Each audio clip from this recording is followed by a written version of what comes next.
yes, which we normally take them to the beach when they are staying for 2-3 nights. We don't want them to be bored here, so we fix one of the days to take them out for the beach activities, and we introduce them to Badagry excursion for them to see Badagry, what we have in Badagry. You see, when we are talking of tourism, especially in this country, Badagry is only that it's still underdeveloped, but I believe very soon Badagry will be known worldwide. It speaks on the relationship between the resorts and the community. Whispering Palms, I will say, has a great impact on the community. One, you see, in business, there's always the economic multiplier effect to the community.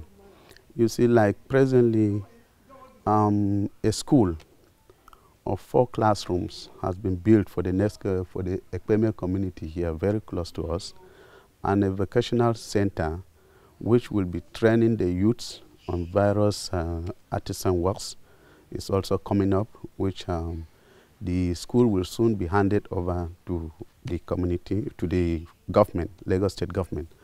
And also a borehole also was donated to the community. Apart from that, Prof is a philanthropist, which he has sponsored many students around the community to further their education, and he's still doing that. Yes. And then in terms of employment? Yes, definitely a place like this, the catchment area mostly is the community around. So you find out that most of the people working here first accept they reject your offer, but we first give the opportunity to the communities, and they are working with us.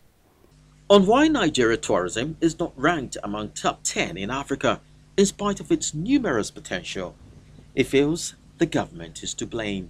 Well, as I always said, you see, tourism, I believe our government is yet to know exactly what tourism means.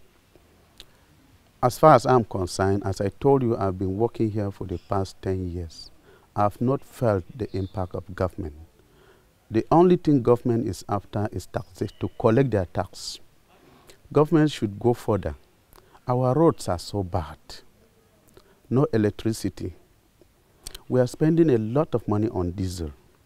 And no matter whether the occupancy is high, is low, you must buy diesel. And in most cases, we spend more than 2 million on diesel monthly to keep the place going. And as I told you, the roads are so bad and government is not doing anything.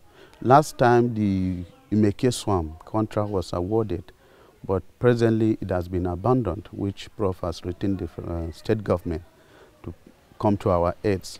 So there are many challenges. Government should look at tourism as something that will bring development to this country.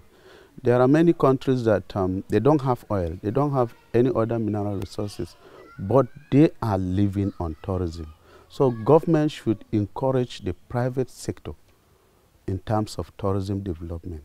And I want them to move out to see what the private sector is doing. Has created a lot of employment. So it should be the pride of the government to encourage the private sector.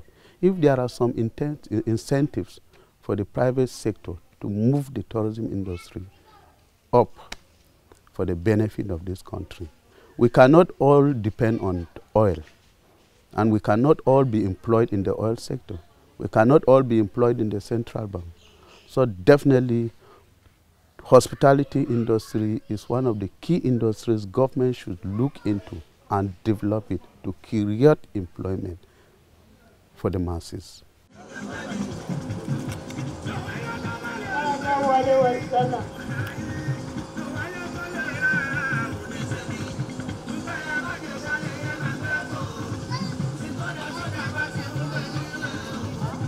The last community on that stretch of the road is Ekpeme, a fishing settlement that has benefited from the gesture of the Whispering Palms.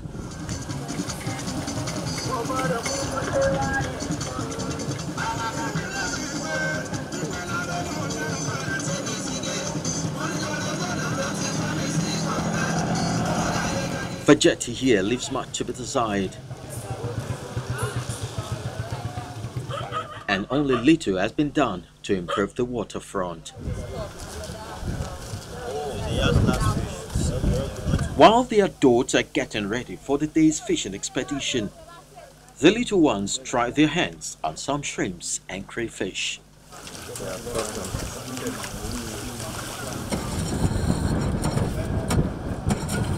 While attempting a boat ride, we encountered these jet skiers all the way from Ikoyi on a recreational tour.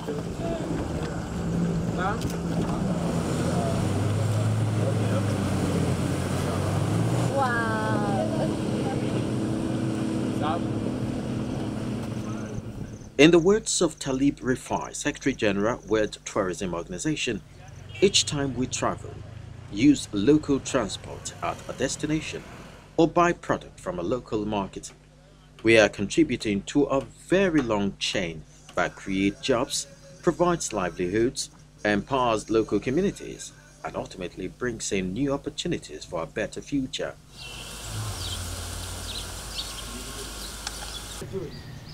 Tourism can only prosper if it engages the local population by contributing to social values such as participation, education, and enhanced local governance. At the same time, there can be no real tourism development if such development damages in any way the values and the culture of host communities, or if the socio-economic benefits generated by the tourism sector do not trickle down to the community level. Communities can develop faster and better when they support industries located within them. That is the story between Iworo and Whispering Palms. Today, they develop side by side. What do you have in your community and how much of support do you accord that industry? This is Community Report on Channels Television, and I'm Chris Elem, signing out.